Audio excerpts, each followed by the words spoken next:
मौरीको रानीको बारेमा यस्ता रहस्य र जानकारीहरू छन् जुन सुन्दा तपाईँ चकित पर्नुहुनेछ। रानी मौरी को हो? मौरीको जीवनमा मुख्य 3 प्रकार हुन्छन्: रानी मौरी, कामदार मौरी र भाले मौरी। रानी मौरी नै सम्पूर्ण गोलाको मुख्य आधार हो। ऊ एक्लै अन्डा दिने काम गर्छे। रानी बिना मौरीको गोला बाँच्न सक्दैनन्। उसको शरीर कामदार भन्दा ठुलो र लामो हुन्छ। रानी कसरी जन्मिन्छ? रानी मौरी कर्मी मौरी जस्तै अन्डाबाट जन्मिन्छन्, तर कर्मी मौरीलाई जस्तै दिइने साधारण खाना नभई रोयल जेली नामक विशेष खाना दिँदा त्यो लार्भा रानीमा परिवर्तन हुन्छ।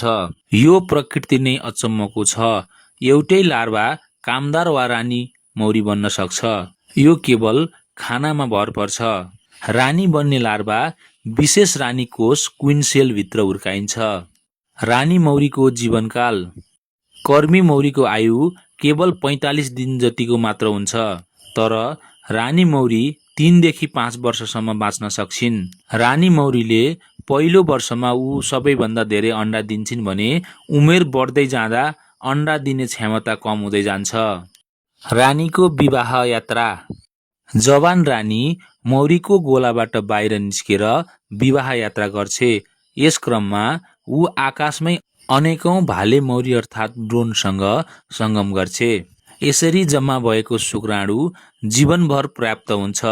विवाह यात्रापछि ऊ कहिल्यै लामो उडान गर्दैनन्। रानीको काम: मौरीको प्रजाति अनुसार रानी मौरीले 600 देखि 2000 सम्म अन्डा दिने सक्छे। अन्डा दिनु नै उसको मुख्य काम हो। रानी मौरीले फेरोमोन नामक विशेष गन्ध निकाल्छे, जसले सम्पूर्ण मौरीलाई अनुशासनमा राख्ने गर्छ। यदि रानी मौरी कमजोर भयो भने कामदार मौरीले नयाँ रानी बनाउन थाल्छन्। रानीबारे अनौठा तथ्यहरू: एउटै गोलामा जहिले पनि एक मात्र रानी हुन्छ। 2 रानी भेटिए भने उनीहरू लड्छन्, बलवान मात्रै बाँच्छ। तर यदाकदा कृषकहरूले एउटै घारमा 2वटा समेत रानी मिलेर बसेको फेला पार्नुभएको छ। जब कर्मी मौरीले रानी मौरीलाई आवश्यक ठान्दैनन्, उनीहरूले रानी मौरीलाई मारिदिन्छन्। रानी मौरीको तौल प्राय 250 मिलिग्राम सम्मको हुन्छ। रानी बिनाको मौरी गोला अव्यवस्थित र अस्तव्यस्तता हुन्छ।